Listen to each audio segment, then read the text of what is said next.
एक बार फिर से जेडीयू के एमएलसी नीरज कुमार ने विशेष राज्य के दर्जे को लेकर के मांग रख दी है। बताया जा रहा है कि जो नीति आयोग की रिपोर्ट आई है जिसमें बिहार को फिर से फिसड्डी राज्य बताया गया है, गरीबी रेखा में अव्वल बताया गया है, इसको लेकर के नीरज कुमार ने कहा है कि तब तो हमारी मांगे और भी जायज़ है कि बिहार में काफ़ी पिछड़ी आबादी है जिसको देखते हुए स्पेशल दर्जा बिहार को देना चाहिए। सुनिए क्या कुछ कह रहे हैं नीरज कुमार।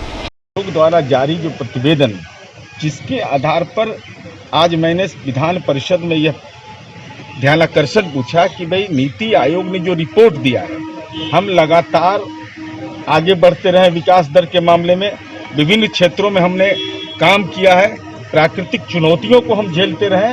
ऐसी स्थिति में जो नीति आयोग ने जिन मापदंडों के आधार पर जो मानक तय किए वो न्याय संगत नहीं है, और सदन में सरकार ने यह स्वीकार किया और यह कहा कि नीति आयोग द्वारा इंक्रीमेंटल इम्प्रूवमेंट को पूरी तरह से दरकिनार कर दिया गया है।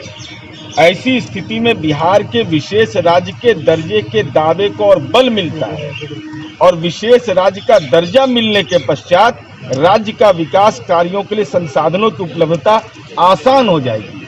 तो यह जो सदन के अंदर व्यक्त भावना है वो निश्चित रूप से गौरतलब इसलिए है कि नीति आयोग पूरे देश के लिए एक मानक तय किया है जो बिल्कुल अव्यावहारिक है।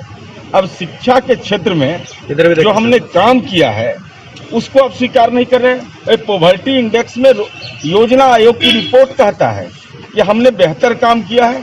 देश के पिछड़े राज्य जितने हैं उसमें आप 2004-05 और 2011-12 का आंकड़ा देख लीजिए, बिहार ने 20.66% की कमी आई गरीबी रेखा से नीचे रहने वाले लोगों का। वहीं उत्तर प्रदेश में आप देख लीजिए 11.47, मध्य प्रदेश में 16.95, राजस्थान में 19.69, झारखंड में 8.34, छत्तीसगढ़ में 9.47। सबसे ज़्यादा हमने गरीबी रेखा पर एक हद तक सफलता पाई है। तो इसके बावजूद हमारे लिए चुनौती है विभिन्न क्षेत्रों में जो सरकार ने काम किया है। इसलिए महत्वपूर्ण विषय यह है कि सामूहिक रूप से स्वास्थ्य के क्षेत्र में हमने काम किया, केवल बीमा को आधार बना दिया, बीमा के आधार पर स्वास्थ्य क्षेत्र का मानक तय हो जाएगा। आप प्रधानमंत्री सड़क योजना के नाम पर केवल मानक तय कर रहे हैं। इसलिए देश के विभिन्न राज्यों के सामाजिक और भौगोलिक परिस्थितियां अलग अलग हैं, इसलिए नीति आयोग ने जिस मापदंड को तय किया है, जो मानक देश एक समान माना है, वह अव्यावहारिक है।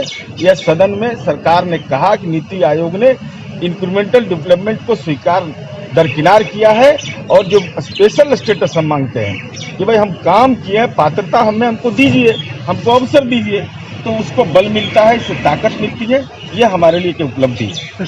तो सुना आपने नीरज कुमार को, जो जेडीयू के एमएलसी है, उन्होंने आज कहा कि नीति आयोग जो रिपोर्ट तैयार करती है वो कतई बिहार के लिए सही नहीं है। लगातार अपने रिपोर्ट में नीति आयोग जो है बिहार को पिछड़ा बता रहा है, लेकिन पिछले 15 वर्षों में बिहार कहां से कहां गया है। जब 2005 में मुख्यमंत्री नीतीश कुमार को बिहार मिला था, उस वक्त का बिहार और आज का बिहार काफ़ी अंतर है दोनों में। लेकिन नीति आयोग की रिपोर्ट जो है वो बिहार के लिए कतई सही नहीं है।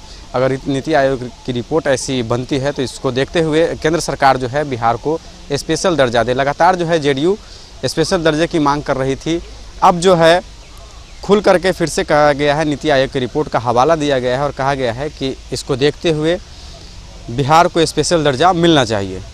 फिलहाल इस खबर में इतना ही। अभी धन्यवाद।